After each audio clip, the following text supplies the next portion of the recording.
All right, welcome. We are live for the Cyber Resilience Workshop. Joining me, my co-hosts and hosts on the Cyber Call here, Gary Pica, Wes Spencer, and Ryan Weeks. Welcome, everybody. Hello. We don't have any video on you, Andrew. We don't? No. That might not be a bad thing. I'm not sure why. We don't have video on me? For real? No, I got your smiling face. I see you.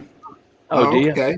Okay, maybe It must be his. It must be It could be Gary's that new fancy setup you got there, Gary. All right. There you are.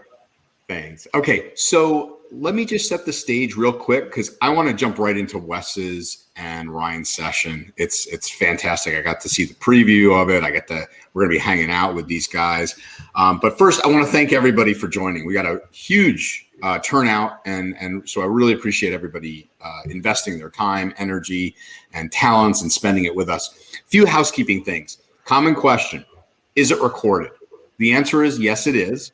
In the upper left, if you look at the Crowdcast window, you'll see a schedule. Right now, it should say 1 of 6.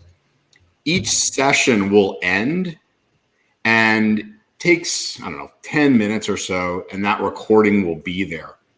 Second thing, when this session ends, we'll end the session. Please stay right where you're at if you're staying for the next session. So it'll seem like everything's ended, and then we'll pull you into the next session. So it'll be a delay of maybe 15 seconds or something like that. Questions. I hope we get to all the questions, Ryan and Wes, and each of that session is packed. I'll keep an eye out. Gary and I will keep an eye out. The speakers, I know, will keep an eye out on answering all the questions. If for some reason we can't get to your question, I'll put my email in, andrew@thecybernation.com. Email me, and I'll get those questions to each group that's presenting. Last, there's the Cyber Resilience Agenda. The windows always look different from if you're presenting, but Wes and Ryan are below, but below them, whoever is below, you'll see a green Cyber Resilience Agenda down below. It'll frame out what each session is. Today, real quick, we're starting off with Ryan and Wes doing cyber resilience for MSPs. We're going to transition into building your incident response plan. And lastly, today, we're going to have a technical session on vulnerability management and vulnerability exploitation. Gary, any words you'd like to share before we kick it over here to Ryan and Wes? No, just want to mention, if you are a True Methods member, that all of these videos will go into a security track in the training portal. So they'll be available, going forward, and we're adding a bunch of other content as well around that you can look for in the next 4 to 6 weeks. So, and then the last thing I just want to say is I want to thank everybody today, Ryan and Wes and you, Andrew, not just for these couple days and the work that went into it, but for just everything that you have been doing, for the industry. We've tried to pick up this flag and move people forward as best we can. So I want to just, you're all really busy people. And so I want to just commend everybody for their efforts. Me? Busy? Come down. I spend most of my time on Snap filters. All right. So with that, let me introduce the CISO of Datto, Ryan Weeks, and the CISO of Perch, Wes Spencer. Let you guys kick off with your slides. We'll give a quick intro into it. Ryan, do you want to see if you can drive those up there, and we'll get things rolling? Cool. Right. All right. So the MSP Cyber Resilience Workshop, we talked about who's here already. All right. And let's talk about this session in particular. So, man, what's really interesting, the 3 things that we were talking about when we were, getting behind the scenes doing this, that we really wanted to convey to you all is that, gone are the days of just thinking about preventative and detective controls. Oops. We can go to previous. Oh, sorry. That's okay. And that, if you, listen to some of the best out there, and we've got him here, right? It's today we have to assume that we're compromised, period. And so Ryan's going to introduce a bunch of different concepts, but they're all going to come together. And the one of the concepts he's going to be talking about is something called left of boom and right of boom, which is really the actual incident when it happens, why it's important, and what we can take away from building an assume breach mentality into and cyber resilience into our practice. Second thing, Wes, we've been talking about frameworks quite a bit on the cyber call, right? And how do those apply to building cyber resilience? A lot of frameworks, if we just take CSF, Wes, we're talking about things that happen prior to the incident, right, or the actual event. Prevented, identified, protect, detect. Controls, the event is happening between prevent and detect. And,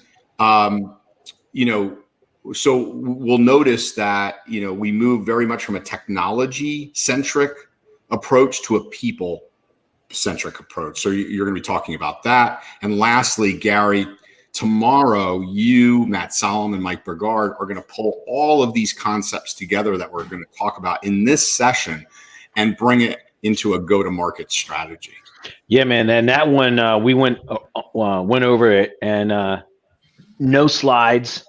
We're just going to go straight at it, take questions, we'll role play. We're going to talk about lead gen, leveraging the message, taking all the technical stuff. And now how do we do those important things, which is we got to figure out how our customers will fund it and how to bring on new customers. Excellent. All right. So Ryan, let me kick it over to you and enjoy the show, everybody. I'll be keeping an eye on Q&A, and like I said, enjoy. And thanks again for being here. All right, cool, awesome. Yeah, let's get to it. So cyber resilience is quickly becoming my favorite topic to talk about. But I think first, let's norm on what it is and what it isn't. It is the measure of your business's ability to operate despite adverse conditions, stresses, attacks, or compromises. Basically, it's the ability of your business to continue to operate no matter what cyber situation might be thrown at it. It might be operating in a degraded state, or it might be operating in a state where there's significant degradation, but the ability to recover quickly and get back to operations. It exists when you have information security, business continuity, and organizational resilience together jointly. And it is an operational state of a business that requires continuous improvement processes, both to attain and to maintain. Cyber resilience is not a buzzword.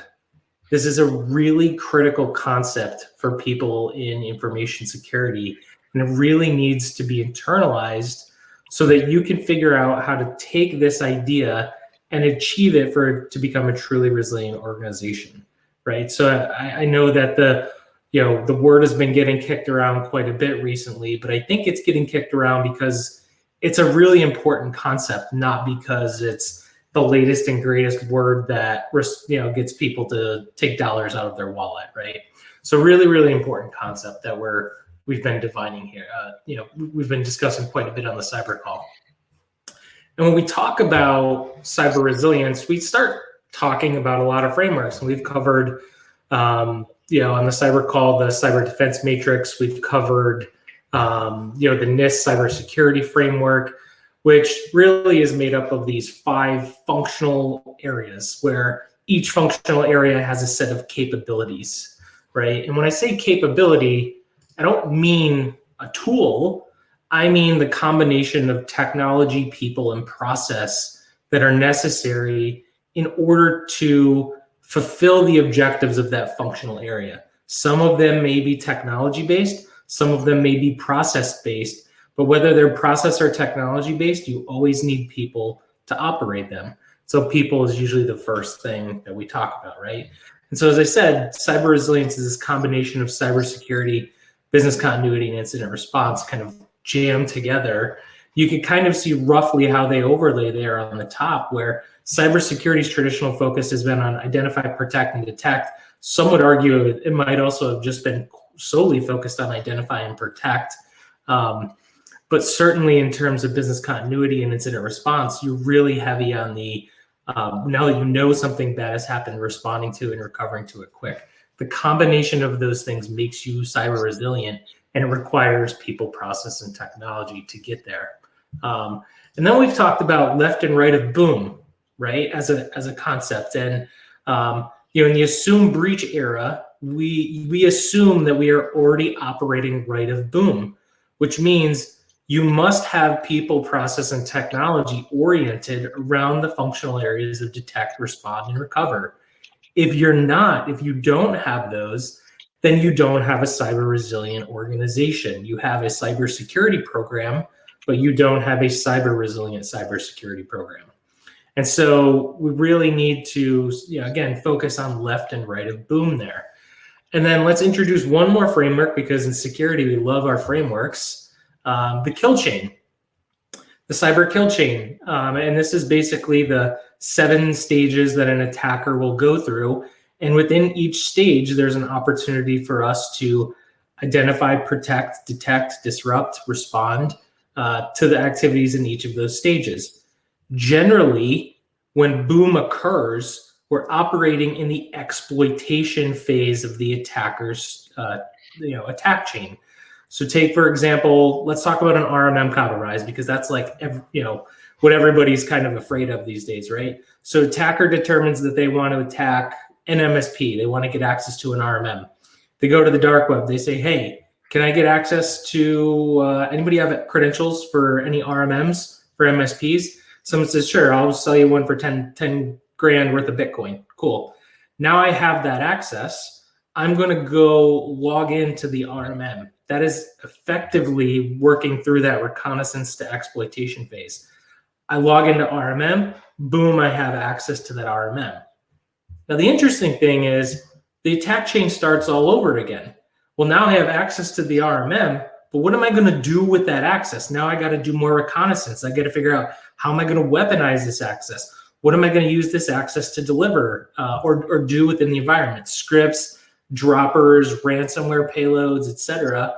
Ultimately, I'm going to use that access to exploit, then ultimately install that threat, have some sort of command and control over that threat, and ultimately act on my objectives, steal your data, ransom all your systems. So as you can see, when we combine all of these concepts together, they're all really complementary, but they are all foundational in people, process, and technology. You cannot do any of this without people, process, and technology. And technology is the last thing in people, process, and technology. So let's talk about people, process, and technology from a really deep perspective, right? From a kind of a drive home, and the kind of 3 areas where I've seen the kind of the biggest issues with MSPs and kind of driving their programs towards maturity. Not even cyber resilience, just the core cybersecurity program. Number 1 is shelfware. The conversation in 2017 and 2018 was, Ryan, what do I buy next? What's the next security control that you recommend that I buy to protect my MSP? And it was all technology. And we were buying technology and deploying it largely with its defaults, without any real process in place to ongoing caring and feeding and managing of that technology, and not really kind of devoting the people time to that technology to really make it effective. And that leads to technology largely becoming shelfware, which means it's something that might make you feel better, but it doesn't actually make you safer. It might check a box from a compliance perspective because you can claim you have a capability, but to have a capability, you have to have the combination of people, process, and technology. So if you have technology right now in your program, the question you should be asking yourself is, do I have the right people managing it? Are they devoting the right time to it? Do I have the right policies surrounding it? And do I have the right processes to maintain that technology and to maintain the information coming out of that technology and how it might feed into other phases of the cybersecurity framework, like the response and recovery phases, right? Hey, Ryan. Yeah, go ahead. So two things. One, historically as MSPs, we like problems that technology can solve. Yeah. Right. Number one. So that's the default. That's how, in all the years I've been doing this, that's how we're trained. Right. And then the second piece of it is we also know how to price tools because we know what we pay for them and we can figure out how to price them. Pricing the people in process, right? That's probably why it ends up in that shelfware type thing. So this is really awesome the way you're showing it. Yeah. Hey, Professor Weeks. Yes, sir. This is good stuff, man. Really like it. So let's do a thought exercise real quick on this one. In chat, those of you that are watching, man, 529, Gary Pica, you know how to run an event, my friend. That is insane. That is awesome. Okay, so you 529 people watching, pick those capacity outcomes. Don't think about everything in your MSP. Think about like cybersecurity alone. I'm just going to leave it generic for a minute because I'm very curious. Pick your number one challenge. Don't look at the people process technology part. Look at the capacity outcomes. Where are you most challenged? Poor adoption, burden to scale, wasted effort. Pick one. And I want to see it all roll through chat. And I want to know where your capacity outcome challenges are for a minute.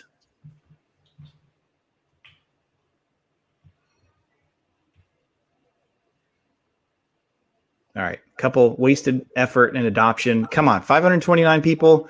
Gary, is this like a bot farm? Okay, there we go. It is real people. There you go. There's a little delay in it, Wes. Look at this, Gary. A lot of Ryan, adoption. Yeah, is this surprising you? No, not at all. Right. One, because we default to technology. We try to put some process in place, but if we don't have the people, right, it doesn't, as you said, Ryan, it doesn't get the care and feeding. And that's the part. And especially as you showed, as you move right to boom, right, it gets really heavily dependent on the people part. Yeah. I mean, you've all heard me say, right, tell stories about MSPs will come to me and say, what to buy next? And I tell them, don't buy anything. Go back and make sure that the things you already have are actually providing you the outcomes that you want. And this is a great framework to go through those capabilities you already have and saying, am I getting the most out of my RMM? Am I instrumenting it for cybersecurity with the right set of people, processes, and technology capabilities to achieve the best possible outcome of what the RMM is already capable of? There's a lot of things you can do with an RMM before you should ever go buy something else. So make sure that you're investing in the capabilities, the controls, the tools you already have before you go buy something else. Unless, and here's I'll give you the exception to the rule, unless that technology is going to specifically help you solve a people and process problem, right? And so that's a very key thing, right? You can bring technology in if it's going to help you scale your people and your process, but don't bring it in just because you need another capability in your program. You need to be very deliberate about why you're bringing that technology into your organization. And I love seeing things scroll. I was kind of surprised by the burden to scales, if I'm being honest, but poor adoption, inconsistent operation, and shelfware are the three most common issues that I see with MSPs. And so I think, if you're looking at yourself through the lens, what we've kind of learned in this little session right here was that shelfware to poor adoption, most MSPs seem to be falling in that slice of this graph. So steal this slide, right? Take a screenshot, go and use it to analyze your program and your capabilities. Ryan, what I see in real life, I know a few MSPs, is that when you tool stack, at True Methods, we call that centralized services, right? It's everything in your tool stack. We see that many times people are more defensive than offensive with the tools. And because they don't have the people and process around them, they can actually create more risk than they reduce. And it's very, very common across the MSPs that we meet. Yeah, I think that's a great point, especially with like remote access technologies and firewalls, right? People having firewalls, not caring and feeding for them, and them ultimately being compromised as a means of access into an organization is a great example of that. Andrew, you were going to say something? I was just going to say, well, it's interesting about, shelfware and what you were just saying, Ryan. If you listen to Sunil Yu and his presentation at the enterprise level, he talks about the same thing, the same challenge at the enterprise, and it's typically around, Wes, I'm going to kind of ask you to verify, but he talks about it's the same thing around SIM, and as a result becomes shelfware, and because it's so people and process driven. Does that make sense to you, Wes? IT nerds like me are notorious, and I mean notorious, for jumping right into the cool technology with complete reckless abandon for people and process and how something scales. And I honestly feel like I became a CIO at a bank only because I would ask those questions of like, how are we going to run this? Who is going to run it? In what ways are they going to run it? I'm like, does no one else ask these questions? And I know you guys on the call, you think about this as well, because you run, you have that managed IT approach too. But, most IT people, we just want to jump right to the tool. It's the fact, it's a problem. And I did want to ask one more follow-up question because this is so good. And also partially because I want to see if we can denial of service crowdcast. So in chat again, pick one of three: people, process, or technology. Which one is the hardest for you? Pick only one. Wes, you want me to create a quick poll on that? I mean, you can. Yeah, that's fine too. I also just wanted to see a bajillion chats go through again, just because, again, I'm pretty sure if we keep this up, we can break crowdcast. People in process, man. Man, it's going crazy. But man, I should have asked that question before I let in, because they're like, well, I don't want to agree or disagree with Wes, so I better not put technology there. But it is okay to put technology. I think most of you guys would have picked that ahead of it anyway. Now that does, Gary and Ryan, that doesn't surprise us at all, does it? No, not at all. No, I think there's another complementary model to this. And again, if you've been listening to me on a cyber call, I love frameworks and mental models for dissecting problems. The plan, build, operate model, right? You plan a technology, you plan to build it, you need to plan to operate it.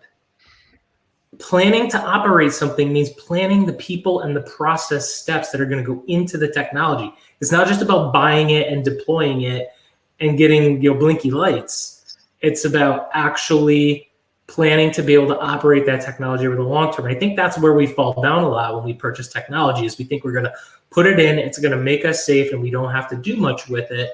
A lot of security technologies, unfortunately, require care and feeding. So we've talked about capabilities in terms of people, process, and technology. So I want to hand it over to Professor Wes, and I want him to do a deep dive into capabilities. And we'll go back to one of the previous models that we discussed that we love here on the cyber call. Right before you do, I'm going to still let you handle the slides for me, Ryan, if you don't mind. While we're still on this, I have a third question that just popped into my mind.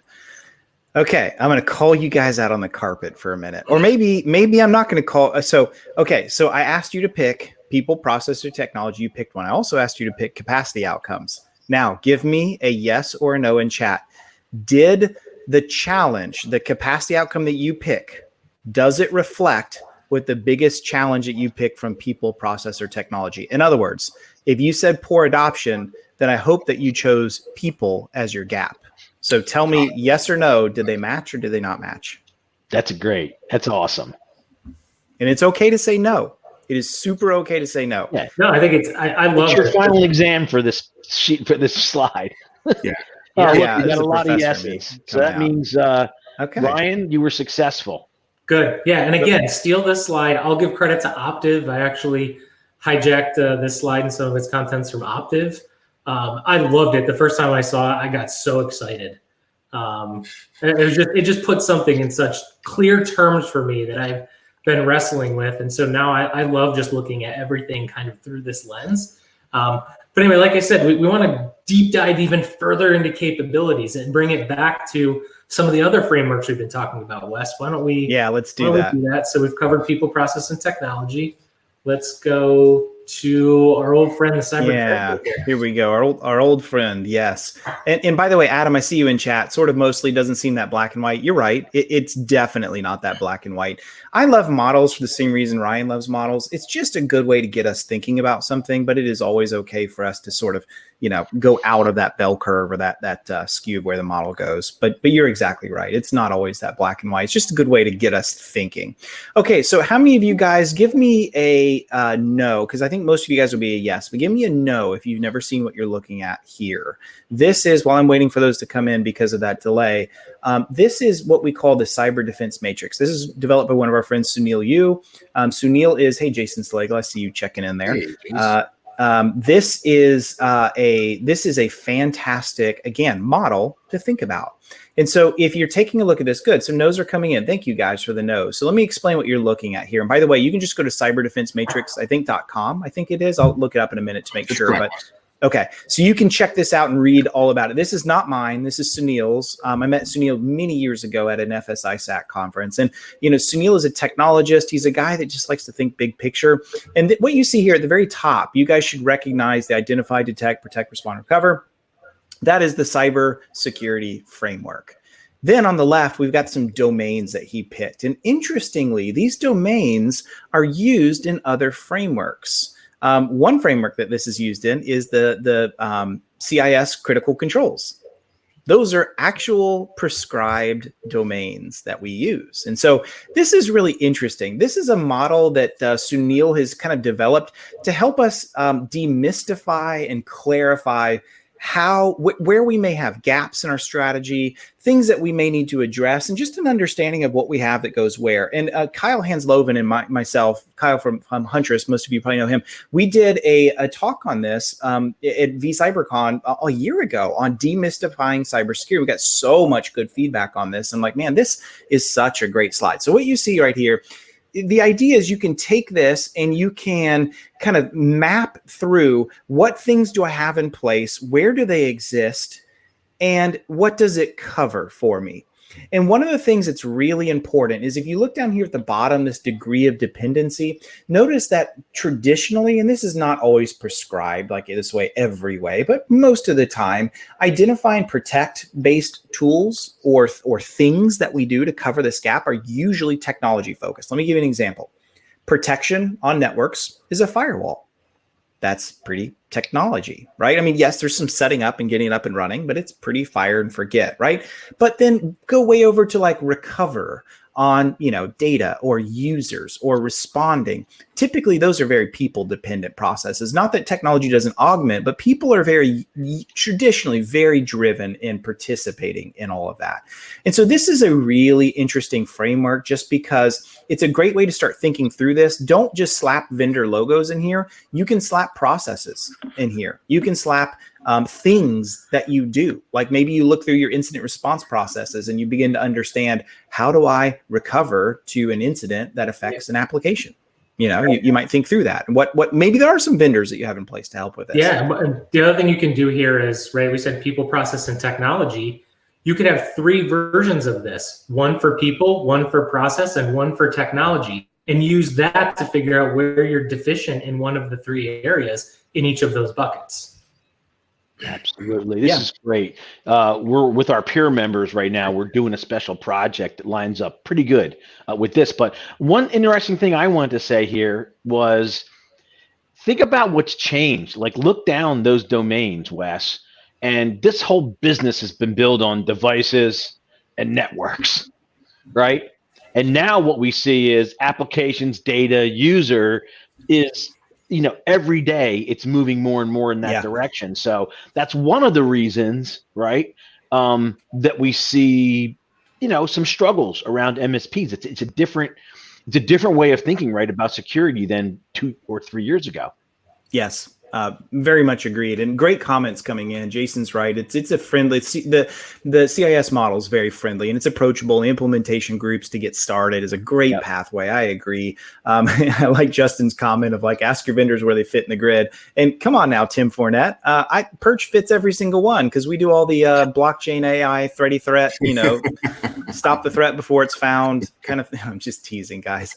But no, I think it's fine to do that. Okay, so let's continue down this journey. Let's take this a step further. So the next thing that Sunil shows is where he kind of took this and he began, and notice that he shared this in 2016. This is the kind of futurist that Sunil is, right? This is like, if you watch this live with him, your mind would be like blowing right now. Be like, I can't believe he's thinking about it like this. So he takes this idea of like, okay, when does the boom happen? Like, when does the incident actually begin? When does a threat become a threat, right? Not just a port scan and a discovery that you have an unpatched VPN that did not get addressed and not just that, but when the exploitation actually happens. And so this is what Sunil kind of calls this like left and right of boom. And you guys hear us say this on the cyber call all the time, like detection picks up or prevention leaves off. Prevention, the idea behind prevention is let's stop the known bad things. That's a wonderful thing.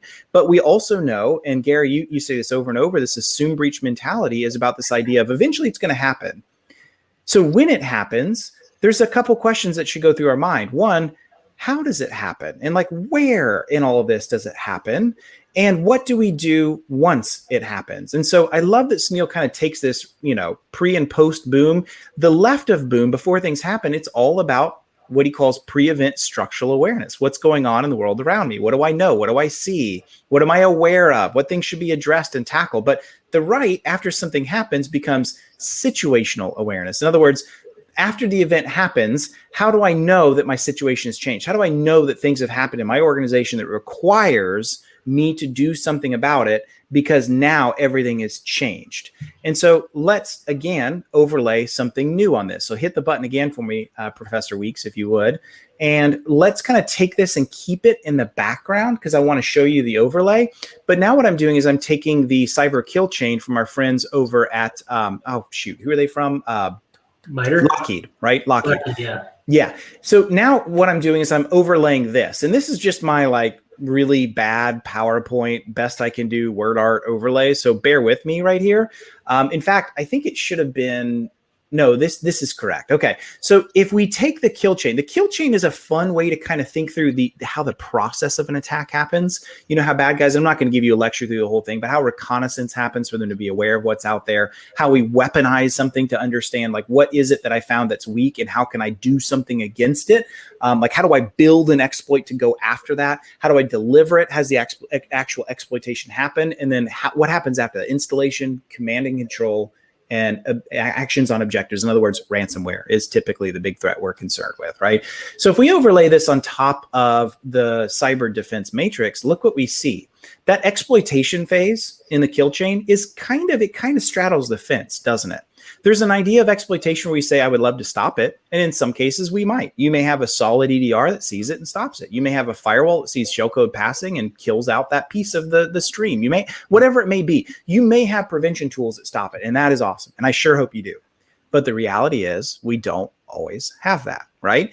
And so now we have exploitation that kind of maps over into the detection phase. And now it becomes this question of, if the boom happens, these are the things that I really want to spend my time detecting: exploitation, installation, command and control, actions on objectives. Does that make sense so far? Comments from my esteemed panelists? Yeah, the one thing I'll note right now is, there's an assumption here, the way this is laid out, that boom happens, exploitation happens, and then you go all the way through the kill chain to act on objectives, and then that's when you recover.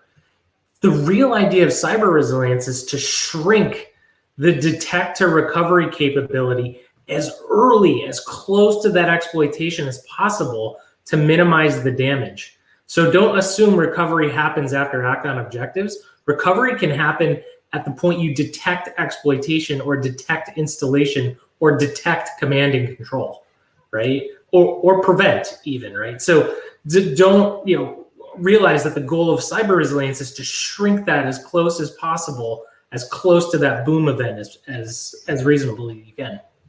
Wes, before you move on, also, can you talk to us about, when we think about an incident, oftentimes we haven't set things up correctly, and I'll talk about things in a second, but this is where I want you to expand correctly, i.e. logs. We talk to Chris Lair a lot, and we're trying to understand what has occurred.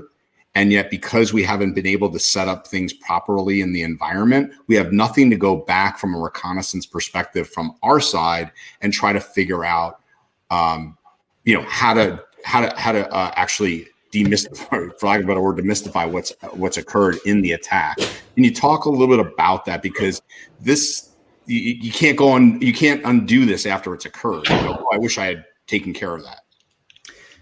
I'm maybe not totally following, Andrew. I'm so sorry. You mean kind of like at what points of like the kill chain themselves are we talking about, like where we wish we had the ability to go back and see where those things happened? Is that kind of what you mean? What I'm saying is a lot of times people don't have logging. Let's just take something simple. They don't have logging set up. Yeah. And we're like, hey, we know something's happened, but we can't figure out what's happened. Yeah.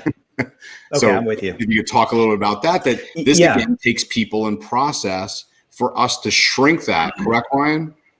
Yeah. What do you think, and this might be a hard question, but on average, what do you think once you hit boom, the time frame before, how long before it gets to that next round exploitation? I mean, obviously we saw with SolarWinds, it was from March to December, but in general. I will say, one, it depends on the type of attack, right? So I hate the depends answer, but it really does. Yeah. But more and more, we're seeing that the attackers are becoming patient. It's really gone from days to weeks to months now. That from the point they've exploited an entity to the point where they actually act on the objectives, they can be in there for half a year before they actually do anything. And they're getting to learn your business in some instance better than you know it, because they're trying to figure out how to cripple it. And I think that means you're saying all the major vendors are already breached. Well, everyone should assume they're breached. Yeah, exactly. Yeah. And there are so many reasons. Now I'm on rabbit trail, and I'll say it quickly so we get back on topic. But there's so many reasons for it. And believe it or not, sometimes it's because they're insidious and they're watching and they're learning. Sometimes it's because they're stupid. And they literally have so much access to so many things, and they can't prioritize you over everybody else. And it's almost like ticket taking. Like, I'm serious about that. They have access to so many different orgs. And then sometimes they just don't really know the value of what they have. It's unbelievable, but these things can be true, very much so. Okay, so going back to chat here, I see some good things. Yes, the sudo make me a sandwich for the kiddos did work. I finally got some food in front of me, so I think that's pretty awesome. And yes, I will take Bitcoin for slides, Ian. I am very good with that. Okay, so let's move on. Let's hit a button again, and I want to talk about some paradigm shifts that exist in all this. So if we draw this line right through the middle, in between exploitation, as that straddling the fence between protection and detection, there are some interesting things that come up out of this. And I want to walk you through some thoughts. So you probably often said these things yourself, and you're not wrong when you say any of these. We often say things like, well, the attackers have all of the advantage. They only have to be right one time. And here I am having to be right every single time, right? You ever said that before? I say that. I still say that. That's true. Very, very, very true. They only have to be right one single time. They can try and try and try. It's like the whole make a light bulb. I only had to find one way to make it correctly, is what the dude said, right? Also, things like there's no risk to them. Trial and error, like no risk at all. What's the worst that's going to happen? They get caught on, port scanning your infrastructure, and maybe they tried something and your prevention defenses failed. But dude, they live in Ukraine. They don't care. Like, there's no extradition around here. Like, have fun with that. No big deal, right? Also, this idea, like pre-boom, identification and protection always take the center stage for countermeasure, as well they should. In other words, if I can do a great job knowing what's in my network and knowing what's in my client networks, then I can do a better job preventing all the things. In other words, again, just to go back to scenarios, if I know what's in my network and I patch the weak stuff in my network, it's going to definitely reduce my attack surface in many ways. Not to say I'm not going to get hit by something, but it's going to make it much more difficult. Evidence, talk to Chris Lair from Solace and ask him how many of the incidents that you deal with are things that should have and could have been prevented. Lack of two-factor, not patching your VPN stuff, credential, misuse and theft, phishing attacks, on and on and on, right? It's not 0-day stuff. It's normal hygiene. And so this is where pre-boom, it's important to spend time on that, right? And then also here, this is interesting. I saw this at my banking days. If you try to do detection at the reconnaissance phase, we call this noise for the most part. How many times does your auditor come in and say, well, show me all the port scans you're looking at? And I say back to that auditor, I don't care about the port scans. And they're like, well, what do you mean? I'm like, I get port scanned all day, every day. Let me just open you up real quick. Let me just put Suricata on my public network just for a second, and you can see all the port scanning. And they're like, holy crap, that happens all day, every day. I'm like, yep, that is called noise. Could I go back in time and look at that and use it in some certain ways? Well, sure. But right now it's just noise. Okay. So now that we have all that, let's talk about after an incident occurs. So now let's look at how the paradigm really shifts. And Professor Weeks, I'll let you smack that button for me again. Look at, so after the boom, look at this. All of a sudden the defender has the advantage, and that may shock you, but it's true. In other words, we now only have to be right once. Go look up again at the kill chain. See that? We can detect the exploit.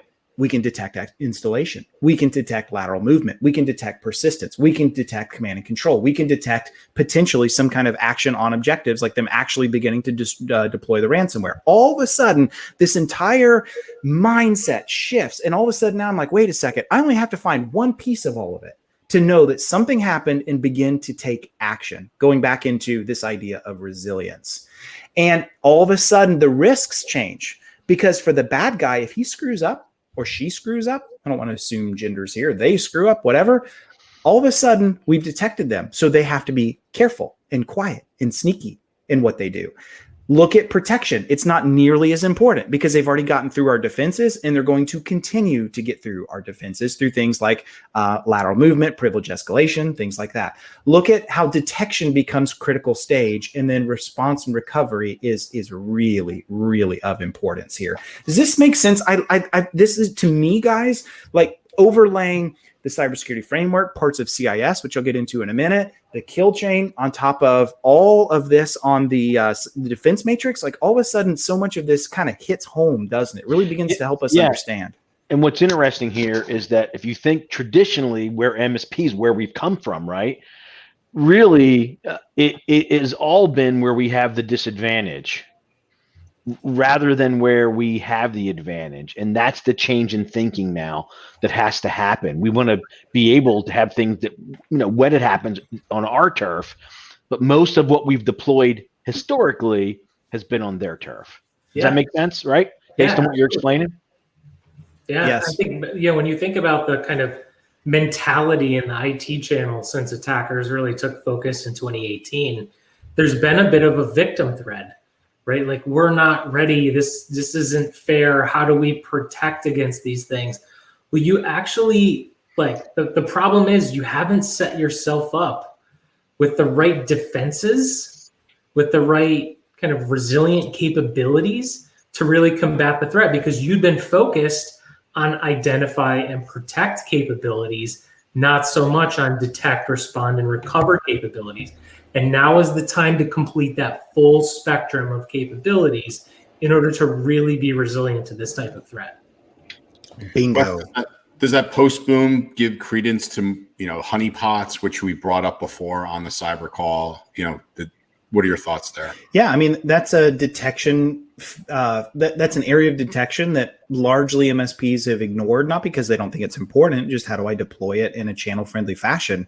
But yes, that's a mechanism of detection that then grants me the ability to respond and recover. If I place that somewhere, I put it on the network. There are other honeypot-style things you can do, like an Active Directory or like files, like canaries, like our friends at Huntress do, and some others. There's a lot of ways to do honeypots. And yeah, it's the idea of deception. We brought Chris Sanders on a while back. If you're interested, go hunt through the cyber call on our discussion with Chris Sanders. He is a leader on deception. Okay, so this is good. By the way, Jason Slagle, I see he says that I am stealing his slides. That's because I stole your email, Jason Slagle. And I am now reading everything you've got going on, my friend.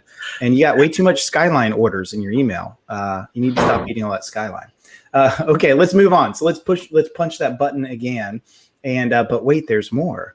So me being the nerd, I thought, I wonder if there's some overlap and overlay into the critical controls, and we could pop them in here, independent of vendors, us dirty vendors that always want our logos in here. Let's get rid of vendors and let's just get into processes, people, technology, and where that would map in. And so, you know what I did, my friends? I spent a couple grueling hours, like my eyes went crossed. I think I got to get new glasses prescription. So I am going to take donations for my fund of doing this nerd work from you guys. But notice here, we see some really interesting things. These are all from IG1. This is from the Critical Security Controls Implementation Group 1. IG1 is like the beginner's stage. How do I begin this journey? Now, interestingly, when you get past control like 16, there's a bunch that are in there that are all people-based, and they actually don't align anywhere into the cybersecurity framework, which is a real shame, I think. So anyway, if you were to take these, look at just where we see implementation group 1 fill in. Do you notice anything? Let me just pause and chat. What observations do you make from IG1 alone? And I'm not hating on IG1. I'm going to make some really good points about CIS and how it maps in. But tell me in chat, what are your observations here? I'm playing professor with you all day today.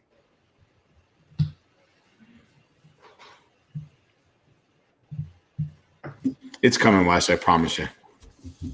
I sure hope so. Either that or we're limiting Gary's chat bots. Okay, yeah, weakness on detection. Yep. Keenan says all technology. Yes, very true. Justin, most things seem left of boom. Yes, very much so. I'm just curious what all you guys see here. Yep, lots of left of booms. Okay, good. So I'm going to keep watching in case anything else comes up that like strikes me.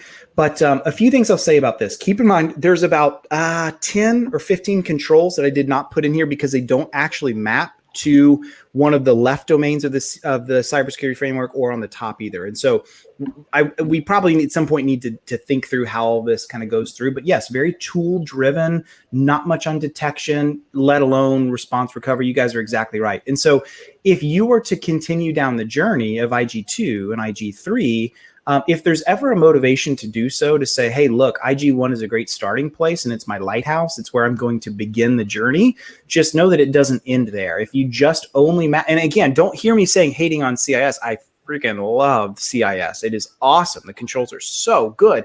Just know that when we're designing, we intentionally have gaps, and some of these gaps are filled by you. It's not necessarily filled by some technology that I put in place. And I just wanted to illustrate this.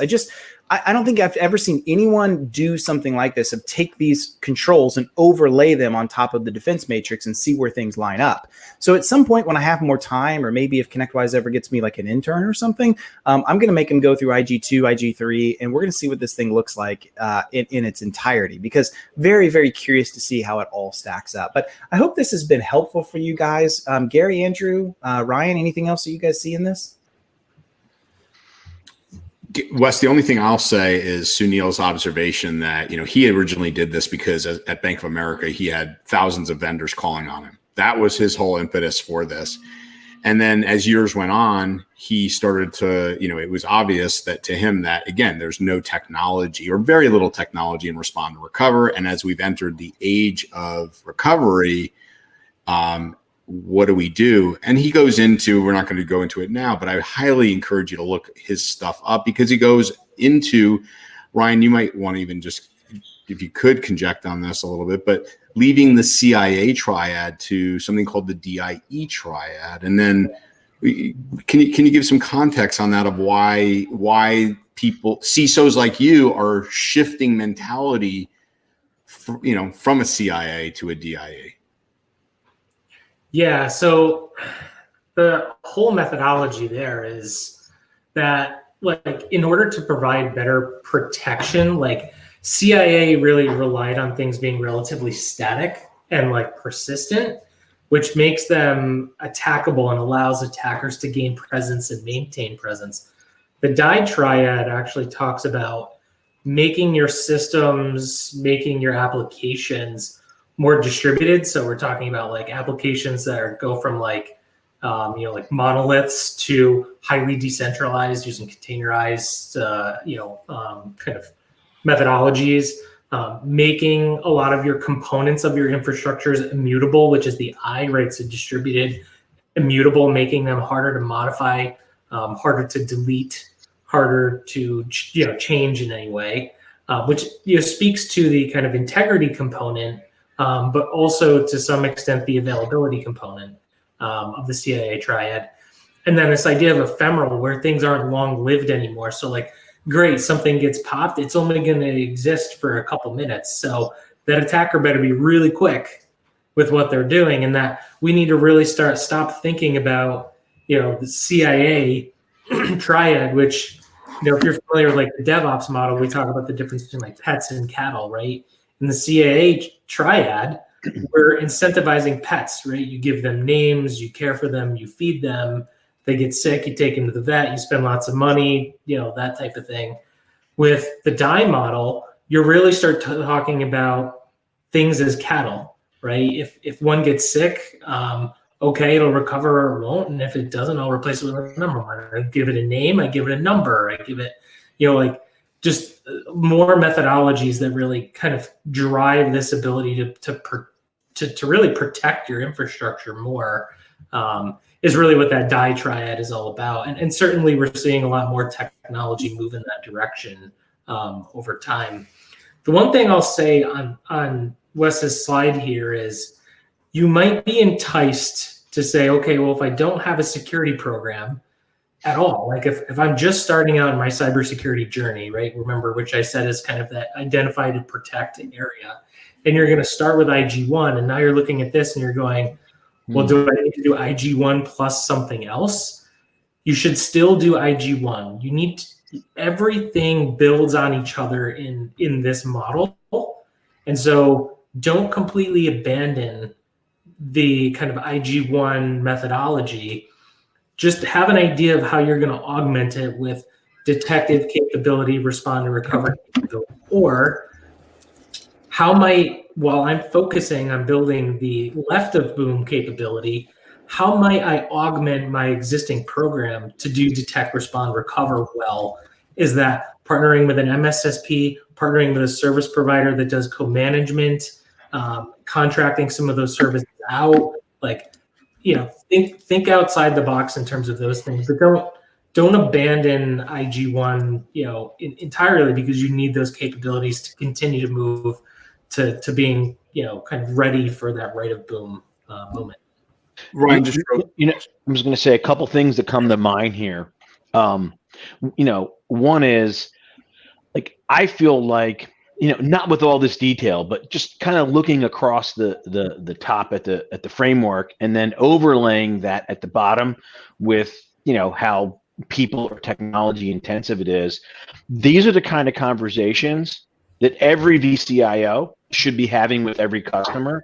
And this is also a way to talk to prospects in a way that you can ask questions, to uncover more pain, uncover more risk, to be able to use all the work that you've done in getting command over this, as a wedge in the sales process. We're going to talk about that tomorrow, but this really lines up. You have to have a way, because with your customers, they just don't want to hear that, hey, there's more threats, we're charging you more.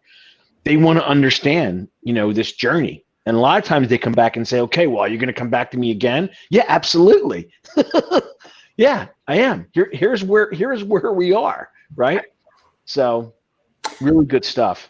Gary, I'm just going to pick up on what you said. By the way, for those of you, I don't want to assume that hey, we all know about CIS, Center for Internet Security. We've all done implementation group 1.